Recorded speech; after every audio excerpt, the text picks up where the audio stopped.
Olá, você está assistindo a SCTV e esse é o Jornal Virtual. As notícias de hoje são: Lula nega acusações sobre estar envolvido na Lava Jato. Não tô lembrado, não. Não tá lembrado não. Não, nunca nem vi. E o teu nome? Nunca nem vi. Milionário procura uma esposa na internet com anúncio. Sou bonito. É lindo. É lindo. É gostoso. Gostoso. Cheiroso. Cheiroso. O mito. O mito. Tô solteiro. Tô solteiro. Tá solteiro? Não. E por fim teremos uma matéria incrível feita por nossa equipe sobre farmácia caseira.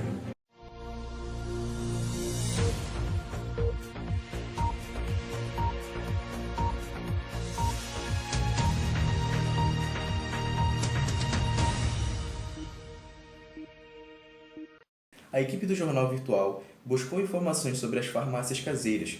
Fomos atrás dos moradores do bairro Trindade, em Florianópolis. Conversamos com a senhora Giovana Vasconcelos sobre os medicamentos que tinha em sua casa. E em questão assim dos medicamentos que você utiliza, dos tipos de medicamentos, você utiliza bastante analgésico? Isso, bastante. Analgésico, calmante, Calmantes. mais pela sua rotina mais estressada, né? Estressante. O que é realmente a realidade da maioria dos brasileiros. Você tem algum tipo de preferência de forma farmacêutica, seja ela comprimido, alguma suspensão? Comprimidos. Comprimidos, né? Porque facilita, é mais mais fácil de carregar, é simples. bem simples. Bem, dona Giovana, em relação à automedicação, você se automedica? Você tem algum tipo de prescrição médica? Bom, em alguns, no caso os mais fortes para dores de cabeça, porque eu tenho enxaqueca, né? Eu fui no médico e ele me prescreveu.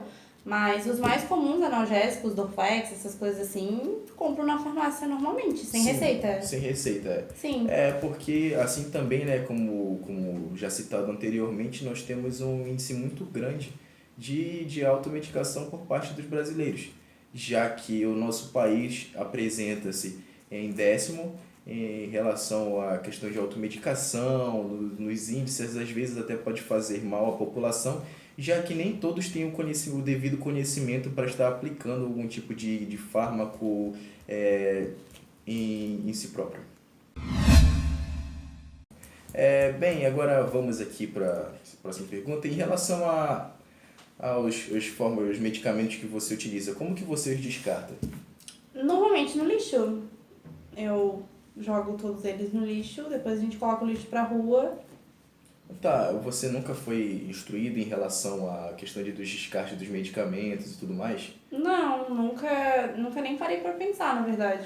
Sim, sim, o que é uma realidade que nós temos bastante no nosso Brasil, já que temos um alto índice de automedicação por parte dos brasileiros. Além da casa da senhora Giovana, nossa equipe entrevistou mais 3 domicílios, um em Palhoça, outro em Florianópolis e outro em Tubarão. Nas 4 casas foram encontrados um total de 65 medicamentos. Como nos domicílios há mais adulto que crianças, as formas farmacêuticas mais encontradas foram os comprimidos, totalizando 40%, e em seguida as drágeas, 17%, e cápsulas, 12%. Mas também há 6% de solução oral e 5% de xarope, pois há uma criança no domicílio de Tubarão.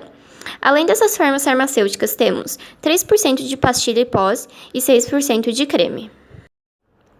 Dos 65 medicamentos encontrados, 20% são analgésicos, seguido de 10% de anti-histamínicos e anti-inflamatórios. Esses medicamentos são mais utilizados devido ao estado de saúde dos moradores. Também temos 8% de antibióticos e suplementos, 6% de hidratante e 5% de antigripal. Em relação aos tipos de medicamentos encontrados nos 4 domicílios, temos 35% de genéricos, 46% referência, 11% similar, 4% magistral e 2% de fitoterápicos.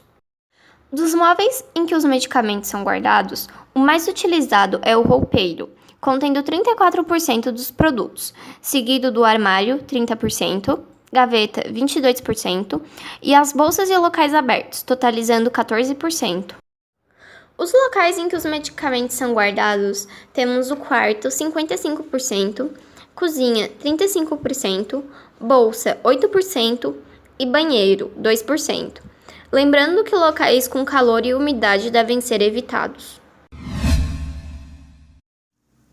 Em relação à quantidade total dos medicamentos segundo seu uso, notamos que 46% estão fora de uso com potencial uso, 12% estão fora de uso sem potencial uso, 5% estão em uso com sobra potencial e 37% estão em uso sem sobra potencial.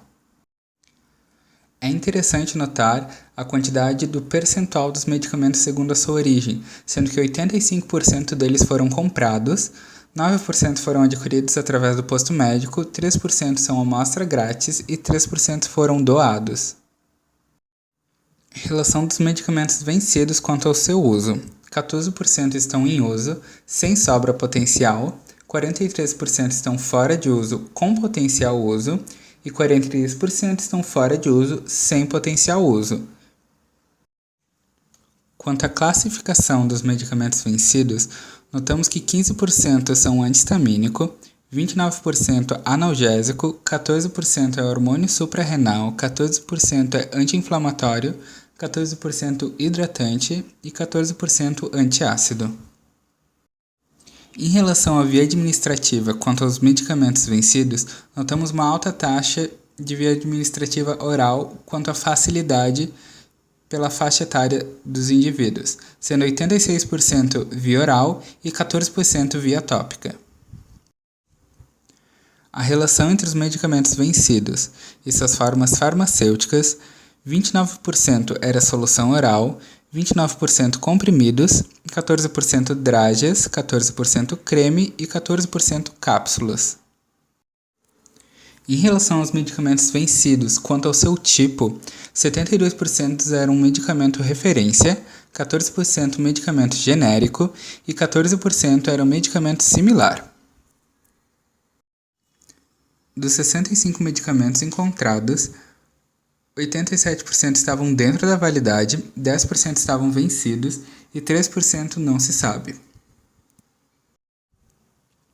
Dentre os medicamentos vencidos, 57% não eram tarjados e 43% possuíam tarja vermelha sem retenção. Bem, foi um grande prazer nessa entrevista ter aqui com você, dona Giovana.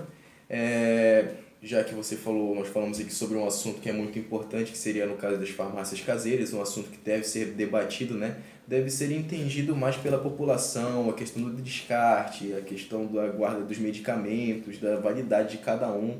É muito importante ressaltar esses fatores. Então foi um prazer, dona Giovana, espero ver você novamente. Até mais.